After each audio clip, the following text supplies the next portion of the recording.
Hello. आज का topic है अपना इक्वेशन ऑफ मोशन। हम लोगों ने छोटी क्लास में पढ़ रखी कि गति के तीन समीकरण होते हैं। फर्स्ट है v equal u plus a, second है s is equal u t plus half t square, third है v square is equal u square plus 2as, जिसमें v final velocity, u initial velocity, a uniform acceleration, t taken time, s covered distance. इसमें ये symbols के हमने अर्थ बताए। अब इनको हम लोग स्टेब्लिश कैसे करें, इनकी स्थापित कैसे करें, इसके मेथड आज हम लोग दो मेथड में। पहला मेथड हम लोग लेते हैं वो जो सामान्य तरीका है उसको लेते हैं, जैसा कि छोटी क्लास में पढ़ा था हमने।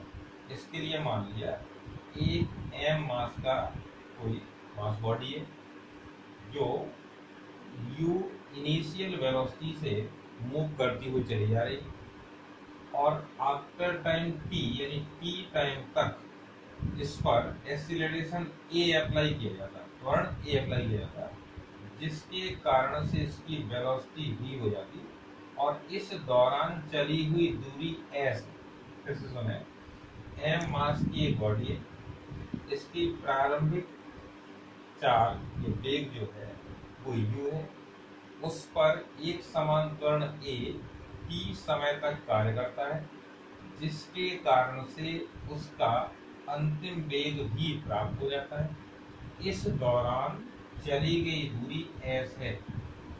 अब ये सामान्य जो कथन है वो सबके लिए हमें एक जैसा रखना पड़ेगा। अब इक्वेशन फर्स्ट को स्टेब्लिश करें।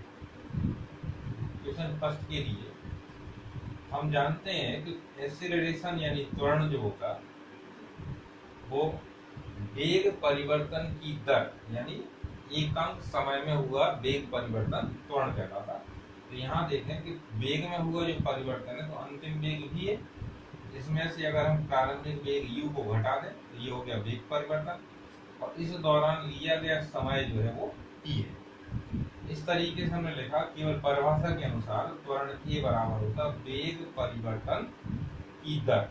तो हमने निकाला त्वरण बराबर वेग में हुआ परिवर्तन घटे दिया गया समय। अब इससे देखें तो at इक्वल हो जाएगा v माइनस यू। इससे निकालें तो v इक्वल हो जाएगा u प्लस at। इस तरीके से हमने इक्वेशन 1 ये स्टेब्लिश की, यानी हम लोगों ने इक्वेशन 1 को अपना बनाया। अब इक्वेशन सेकेंड के लिए देखो, इक्वेशन सेकेंड को कैसे हम लोग जानते हैं, चाल बराबर दूरी बटे समय। फॉर्मूला पता है, speed is equal distance by time. अब यहाँ पर एक बात देखने की है कि यहाँ पर जो चाल है ये प्रारंभिक चाल u है, अंतिम चाल भी है। तो ना तो हम इसको ले सकते और ना इसको ले सकते। तो इसमें चाल की जगह हम औसत चाल ले लेंगे। औसत चाल कैसे निकाली जाती है, तो दोनों चाल को हम जोड़ेंगे और दो से भाग कर देंगे। तो यहाँ लिखेंगे u plus v divide by 2 हो गई औसत चाल बराबर दूरी s बटे समय से आ गया। अब इसमें s को निकालना है, s इज इक्वल हो जाएगा t by 2 u plus v। अब इक्वेशन 1 से v की वैल्यू इसमें रख दें। इसको हम यहाँ पर कर्ली ब्रैकेट लगा देते हैं क्योंकि यहाँ पर हम v की वैल्यू रखेंगे। तो यहाँ लिखेंगे t बाई 2 u प्लस, अब v की वैल्यू अपनी है u प्लस at। इस तरीके से हमने देखा कि यहाँ t बाई 2 ये जो हो जाएगा u प्लस u करेंगे तो हो जाएगा 2u प्लस at। अब इसको अंदर मल्टीप्लाई कर दें। तो यहाँ देखेंगे यहाँ हो जाएगा t by 2 into 2u plus t by 2 into 80। अब ये t है और ये t है, इस वजह से यहाँ हो जाएगा t स्क्वायर। अब यहाँ देखें 2 से 2 कैंसिल हो गया, यहाँ इक्वेशन बन गई s is equal ut plus half a into T square. इस तरीके से हम लोगों ने सेकेंड इक्वेशन बनाई। अब थर्ड इक्वेशन कैसे लें?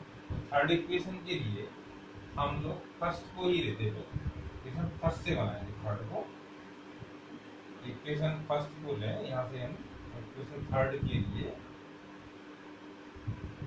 यहाँ इक्वेशन फर्स्ट होती v equal u plus T.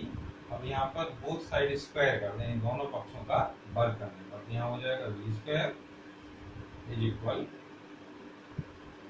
u plus A T का स्क्वायर। अब इसका जब स्क्वायर खोलेंगे हम लोग, यहाँ हो जाएगा v square is equal u square plus A square t square plus 2u a t, 2u into A T, इतना कर देंगे। पहले पद का वर्ग यहाँ पर, दूसरे पद का वर्ग धन 2 गुणा पहला पद गुणा। अब यहाँ देखें v स्क्वायर, यहाँ u स्क्वायर। अब इसमें हम लोग 2a कॉमन निकाल लें, आएगा 2a कॉमन आएगा, तो यहाँ हो जाएगा a की प्लस 2a कॉमन निकालने पर एक तो आया a, कॉमन में गया तो a बचा, t का स्क्वायर जो तो रहेगा, 2 कॉमन निकाले तो वजह से यहाँ पर 2 हो जाएगा। अब यहाँ ये 2 कॉमन में चला गया, a भी कॉमन में आ गया। अब यहाँ बचेगा, तो ब्रैकेट में देखें ये बचा ut plus half A T square.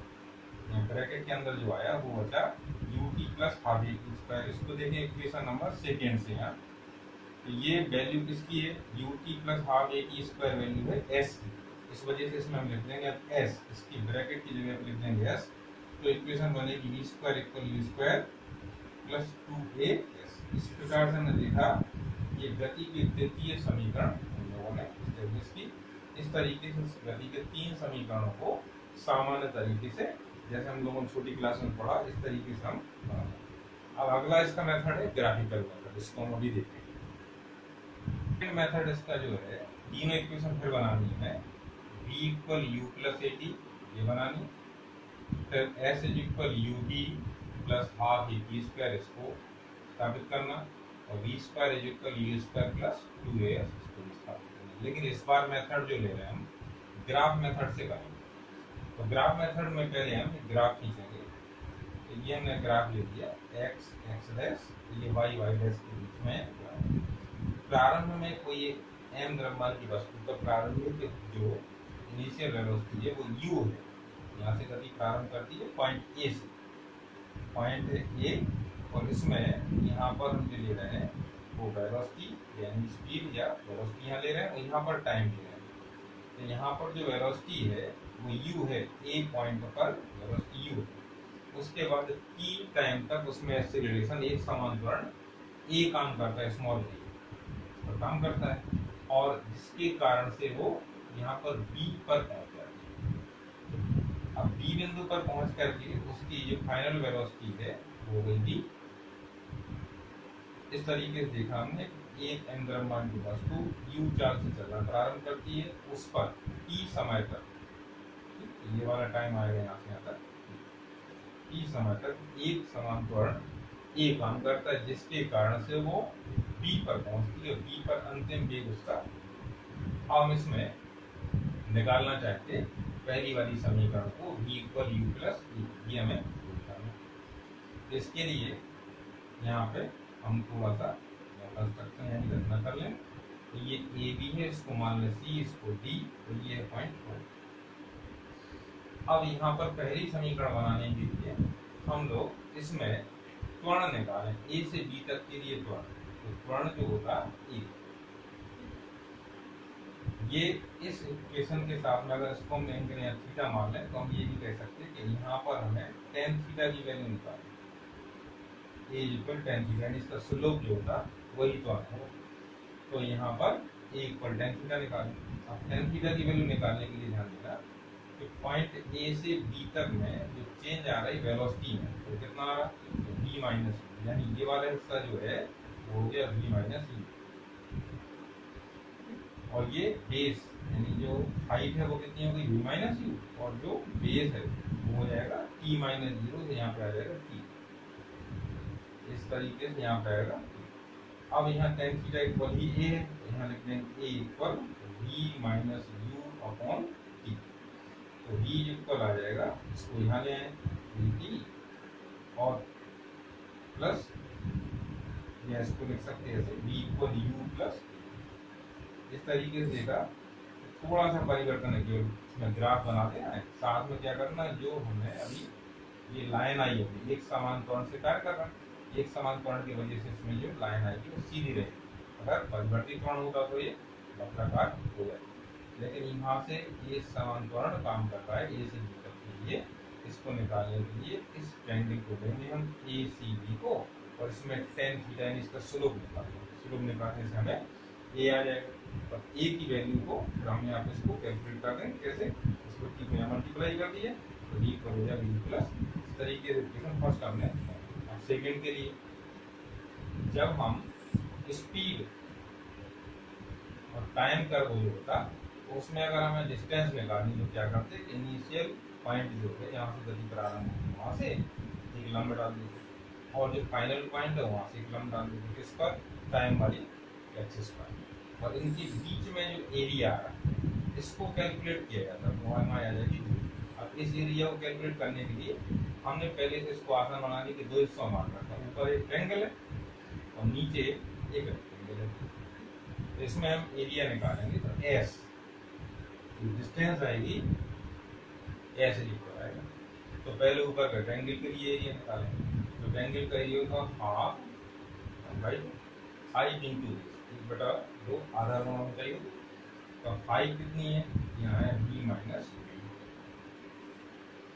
और इंटू बेस तो क्या हो जाएगा, ऊपर वाला हिस्सा इसका हो गया, प्लस अब जो रेक्टेंगल है नीचे उसका एरिया फिर से निकालें, इसका एरिया निकालेंगे, ये वाले एरिया को निकालने के लिए यहाँ से यहाँ तक की जो डिस्टेंस है वो कितनी हो गई अपनी,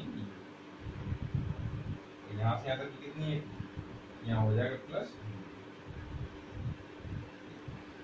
अब यहाँ पर हम v की वैल्यू पुट कर देंगे इक्वेशन 1 से, ऐसे इक्वल क्या हो जाएगा, 1/2 u plus at minus u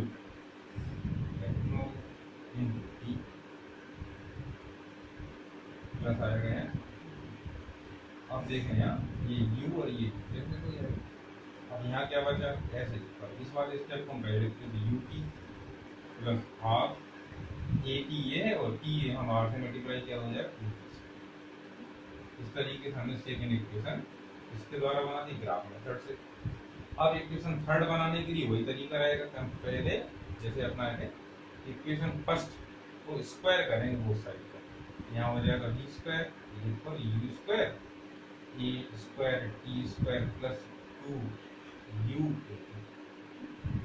और यहाँ पर v स्क्वायर प्लस, अब यहाँ 2a कॉमन निकाल लेंगे, यहाँ बचेगा 1/2 a T square plus 2t। अब ये जो ब्रैकेट में है ये वैल्यू यहाँ से देखें इक्वेशन सीक्वेंस से, ut plus half A T square की वैल्यू कितनी है, ऐसे यहाँ पे लिख दें, तो यहाँ हो जाएगा v square equal v square plus 2a। इस तरीके से हमने देखा, यहाँ पर हमने डिस्टेंस को कैपिटल एस से दिखाया था, इस तरीके से हमने थर्ड। तो ये दो तरीके अभी हमने बताए, एक पुराना तरीका था जो अपना जैसे अपने छोटी क्लास में किया, उससे हम तीनों समीकरणों को पहले प्रूव करके बताया। इसके बाद फिर हमने ग्राफ मेथड को लिया, ग्राफ मेथड से हमने जो ग्राफ बनाया, ग्राफ के आधार पर पहली इक्वेशन बनाई। इसके बाद हम सेकेंड इक्वेशन बनाने के लिए क्या किया, ग्राफ के इनिशियल पॉइंट फाइनल पॉइंट से परपेंडिकुलर ड्रॉ किया, किस पर, टाइम एक्सिस पर, और जो कवर्ड एरिया था उसका निकाल दिया, तो सेकेंड आ गई। और सेकेंड के बाद जब थर्ड प्राप्त करनी थी तो फर्स्ट इक्वेशन को बोथ साइड स्क्वायर करें, तो जो पहले तरीका था वही इसमें फिर से इस्तेमाल किया और 30%। अब इसके आगे का जो एक कैलकुलस मेथड है कल देखते हैं।